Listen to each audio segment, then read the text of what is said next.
Allô tout le monde, ça me fait plaisir de vous retrouver cette semaine pour parler des sentiments intriqués, de l'intrication. J'en ai parlé dernièrement avec un groupe, puis ça restait quelque chose qui restait confus. Puis je réalise que c'est difficile pour beaucoup de gens, beaucoup de personnes, beaucoup d'entre nous, parce que, ben, dans ce tapon-là, l'intrication, il y a quelque chose de vrai.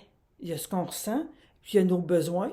Fait que quand je dis je me sens pas respectée, je veux dire, les gens vont me dire, mais c'est sûr, le respect c'est important. Tu vas me dire que c'est pas important de se sentir respecté.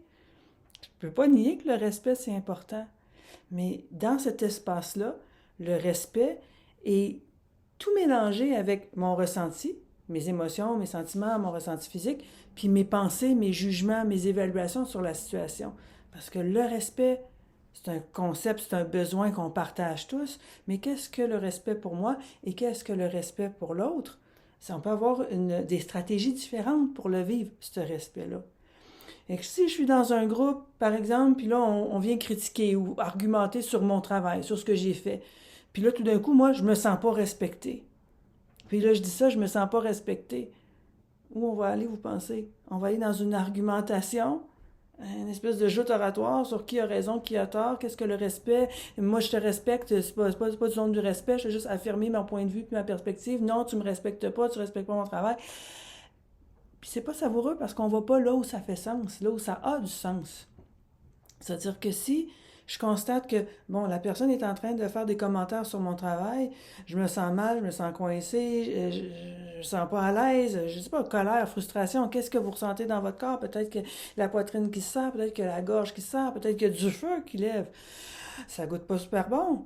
Et je m'arrête, je dis, mon Dieu, j'ai besoin de respect, j'ai besoin d'incarner le respect pour moi, d'abord pour mon travail. J'ai besoin peut-être de manifester une limite pour dire, écoute, moi, je veux qu'on fasse ça autrement. Si tu as parlé de mon travail, on va le faire autrement, parce que là, pour moi, ça goûte pas bon, puis je me sens pas dans l'ouverture pour créer avec toi, puis c'est ce que je veux.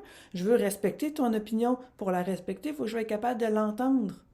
Puis là, on va travailler ensemble sur comment on peut faire pour se créer un contexte, des conditions qui vont nous permettre de vivre et de partager le respect. Alors, plutôt que de rester dans quelque chose qui goûte pas bon, je me sens pas respectée, puis quand je me sens pas respectée, l'autre problème, c'est que faut que le monde change. Ça met mon besoin, ça met mon bien-être dans les mains des autres. Change ton comportement, fais les choses autrement parce que je me sens pas respectée. Puis c'est de ta faute, c'est toi qui fais quelque chose qui vient me heurter, me déclencher. Alors que si je reviens en disant, hey, moi j'aspire à vivre du respect, puis le respect, c'est entre mes mains, ça m'appartient.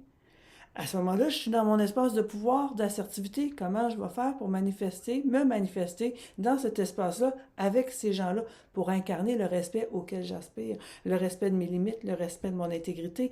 Je veux le vivre moi, puis après ça, je vais nous inviter, puis dans cet espace-là, je vais nous inviter à le vivre ensemble. Fait que c'est pour ça que c'est important de désintriquer, de démêler ce qui se passe. La personne est en train de parler puis de dire X, Y, Z. Ce que je me raconte comme histoire, c'est correct, c'est pas correct, c'est pas adéquat, c'est ce que je ressens, je me sens coincée, je me sens lourde, ce que je ressens, de la tristesse, de la colère, de la frustration, des sensations physiques, respirer là-dedans pour goûter à, OK, là, ça me dit que ce besoin-là, il n'est pas comblé, puis ce besoin-là, c'est à moi de le manifester, c'est dans mes mains. Ça ne dépend pas des autres. Peut-être que je vais choisir que ce groupe-là n'est pas bon pour moi, puis peut-être que ce groupe-là va évoluer avec moi vers quelque chose de vraiment plus savoureux. Fait que sur ce, je vous souhaite une bonne journée, une bonne semaine.